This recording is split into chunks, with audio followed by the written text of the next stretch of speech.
Hello everyone. How are y'all doing today? My name is Colin, and welcome back to another Jurassic World unboxing video. Now, I know it's been about a few months now since I made a Jurassic World or any dinosaur review or unboxing video at all, which I don't really do too often, of course. And of course, I'm not really active on my YouTube account all too often as well, especially during the spring semester of college, but I'm glad to say that I am back, and I'm ready to make some more videos, and I'm probably going to do some more videos over the summer. And of course I have a new internship that I'm going to, but I'll try to make more time to make more videos, whether it be dinosaur related or any gospel related stuff. But without a further ado, this is the Jurassic World Hammond Collection Spinosaurus. And of course, I've been waiting for a Spinosaurus in the Hammond collection for a long time now, especially one that is fully articulated. And I gotta say, in the packaging, it looks amazing. As you can see here, we have some new art for the Spinosaurus, and of course, the packaging looks pretty different as well. As here it says True FX, and on the side here. We no longer have the box art like we did on the original Hammond collection figures, which I'm gonna miss. But it does have the description on the side here, and it still has the logo for the respected movie the Spinosaurus comes from, which is Jurassic Park 3. And on the caption it reads, "In a pivotal moment on Isla Sorna, the Spinosaurus and Tyrannosaurus Rex battle for domination. As Dr. Alan Grant and others are too close for comfort, the Spinosaurus definitely defeats the Tyrannosaurus Rex and takes the primary predator position, even securing the top billing in the iconic movie logo," which of course is the first and only time a carnivorous dinosaur besides Tyrannosaurus Rex got a logo on the Jurassic franchise, and the rest of the logos were Tyrannosaurus Rex from there. And on the back of the box we get some beautiful box art of the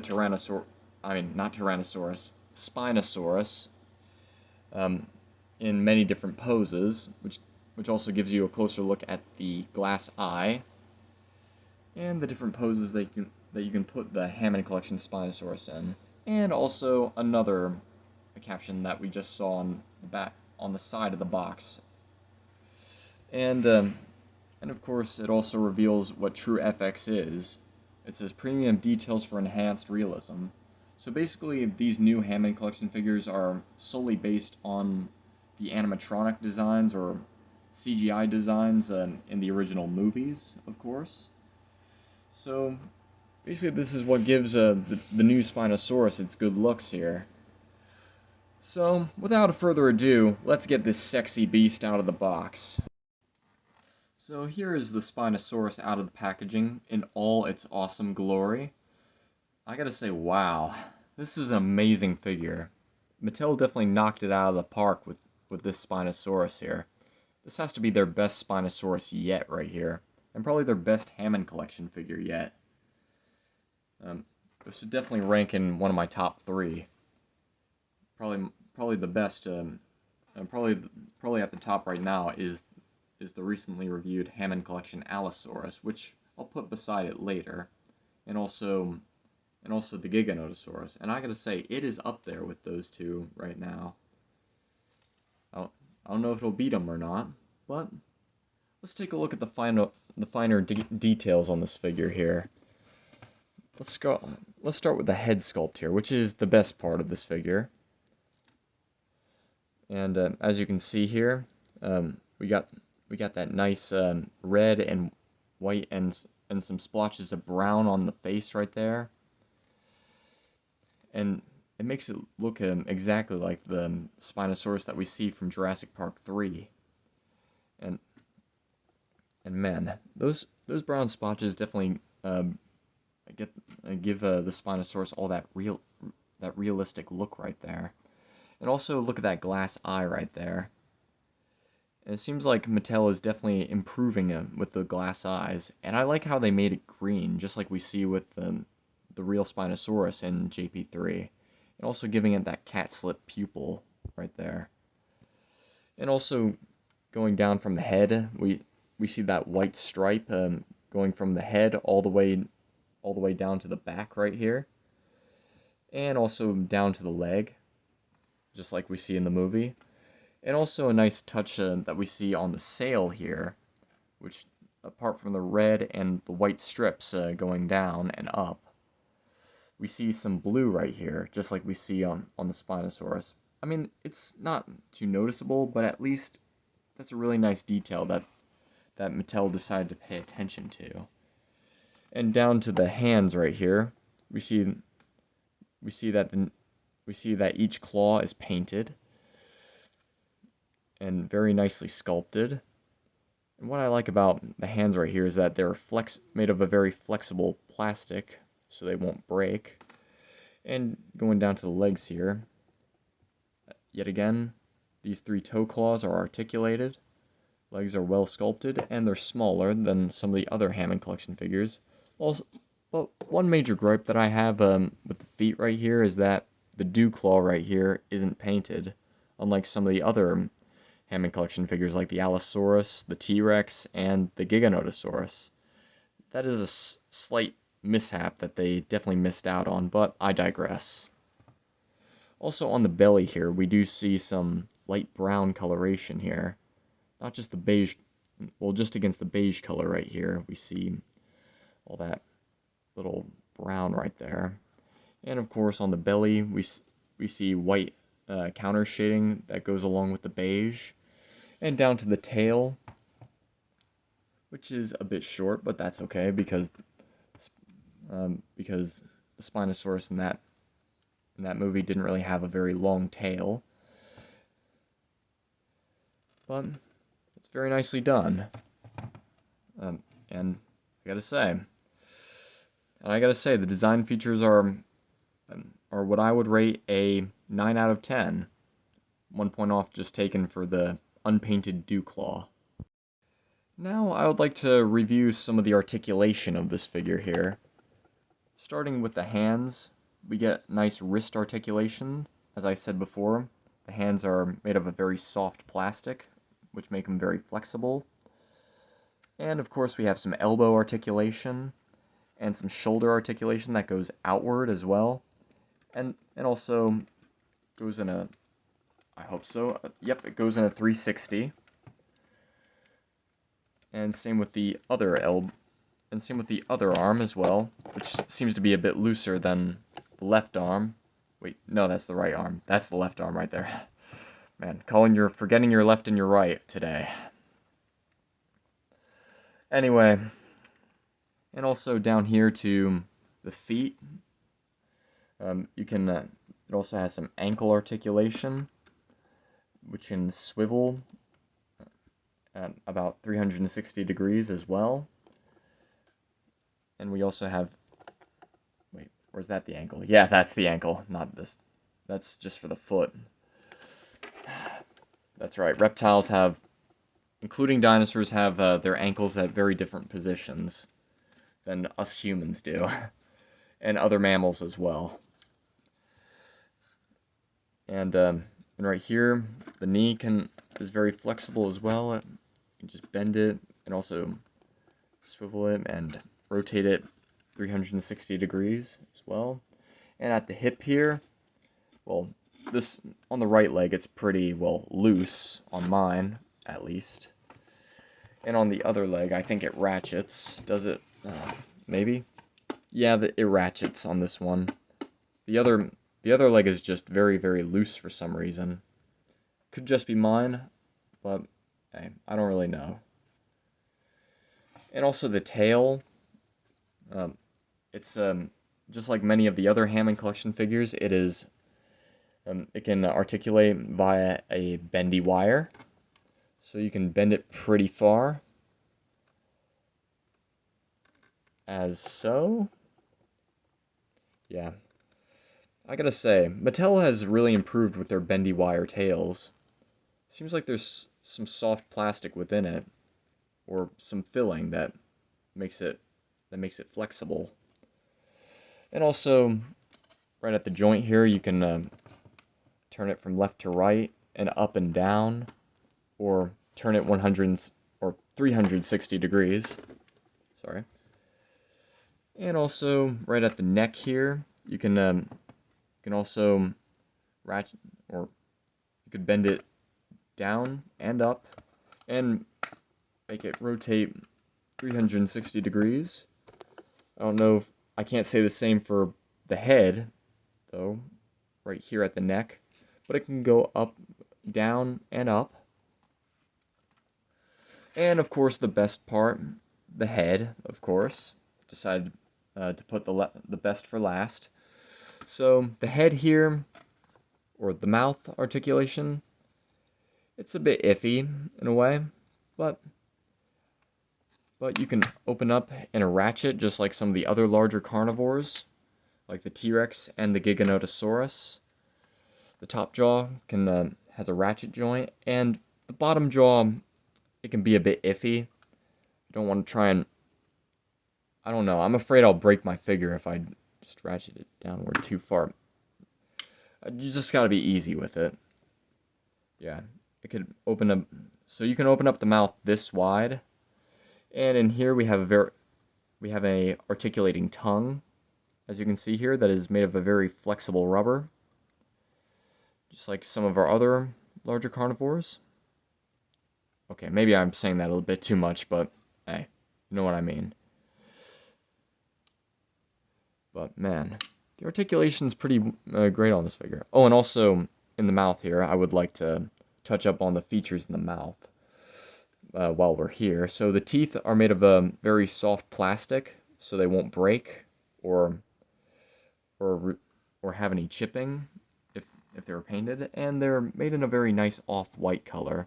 And the tongue is given that wet look with that gloss, as well as the gums in the mouth as well. Gives it nice gloss to give it that wet look. And of course we have these fleshy, very rubbery gums right here, which have a nice gloss to it.